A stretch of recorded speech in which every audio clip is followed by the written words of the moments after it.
Today in All About That Bass, I'm sharing some date field tips, including an undocumented trick.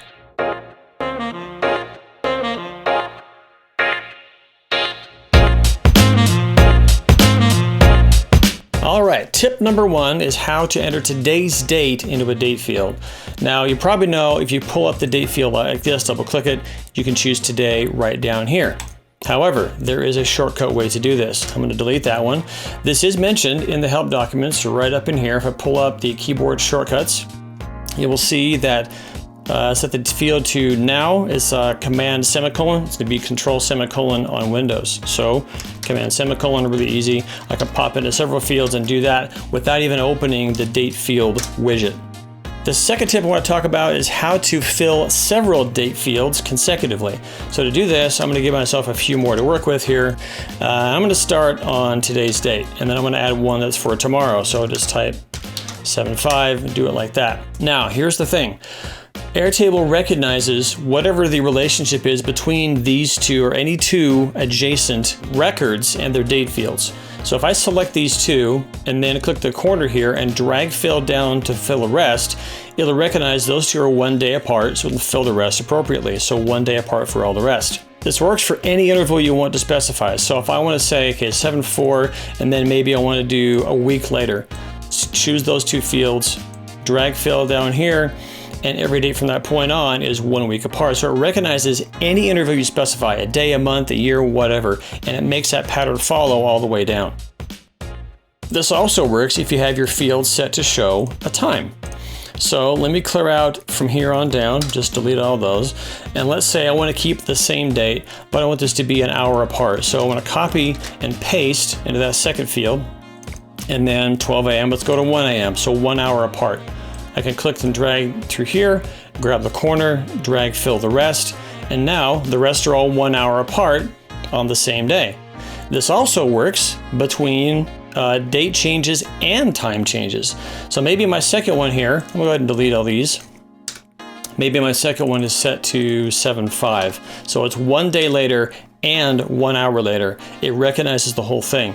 I can choose those, drag it out, and now it's 1 day later plus 1 hour also advancing at the same time. So it's pretty cool. You can do some really elaborate fills this way with your date fields. The coolest thing I want to share about date fields is something I just discovered a few days ago. This is not documented anywhere. This is a way you can choose dates purely with the keyboard. I love doing things just on the keyboard and not having to go back and forth between the keyboard and the mouse, and this makes me really, really happy. I'm going to do pure keyboard navigation. Choose a date field, enter to choose that field. Now I've got the widget that pops up in here. If I press the down arrow key, you'll see a blue highlight appear around the widget. With that chosen, I can do one of two things. I can go up and down with the cursor keys, and that advances or decreases through the years on the same month. If I go left and right with the cursor keys, it advances through the months. So I can do rapid changes there. However, I haven't chosen a date yet. If I press the tab key now, it goes to this left arrow. This has the same operations. Up and down goes through years, left and right goes through months. Same thing if I tab once more to the right arrow.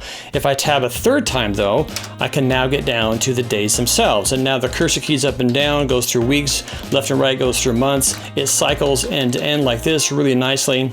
And once I choose a date with the enter key, that date gets locked in. And it also happens to choose, if you have the time chosen, it chooses your current active time. I'm gonna go ahead and actually turn off the time option for right now.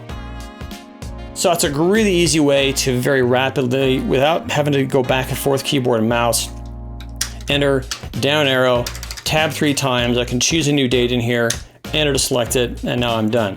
My only wish with this feature is to have the current date chosen if there's date already in the field. So with it on 7/20 right now, I would love it to be on 7/20. If I enter select on this field, down, tab, tab, tab, I wish it would appear immediately right on the currently chosen date rather than back on the 1st of the month. It always goes to the 1st of the month when you do this. The only downside of this operation. However, this also does cycle through previous months. If you go back week by week or even day by day, it'll advance through the months appropriately. So some really fun features in here. If you want to do some keyboard navigation to choose your dates, just pick it and there you go. This also works if you have a date field as part of an Airtable form someplace. The same hotkeys work in forms for dates as they do in your actual base itself. That's it for now. Remember to subscribe if you want to see what's next, and give this a like if you like. I'll see you next time.